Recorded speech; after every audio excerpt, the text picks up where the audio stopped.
আমাকে কেউ পুরুষ বলে মনেই করতো না, এমন মন্তব্য করেছেন করণ জোহর। প্রেক্ষাগৃহে মুক্তি পেতে চলেছে বলিউডের করণ জোহর পরিচালিত ছবি ধড়ক 2। ছবি মুক্তির আগে সম্প্রতি জয় শেঠির সঙ্গে একান্ত কথোপকথনে তুলে আনলেন নিজের অতীত।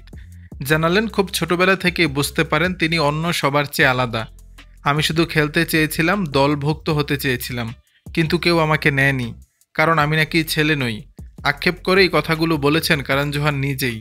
করণ জোহর এও বলেছিলেন, আমি আমার বয়সের ছেলে এবং বাচ্চাদের থেকে নিজেকে খুব আলাদা বোধ করতাম।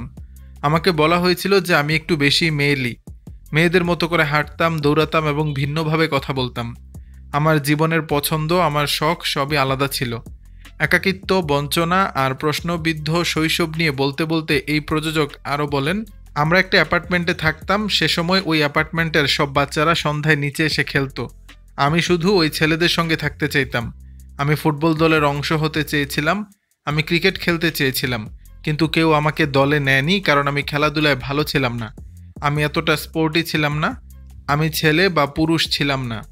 দর্শক, করণ জোহরের এমন মন্তব্য নিয়ে আপনাদের মতামত জানাবেন নিচের কমেন্ট বক্স।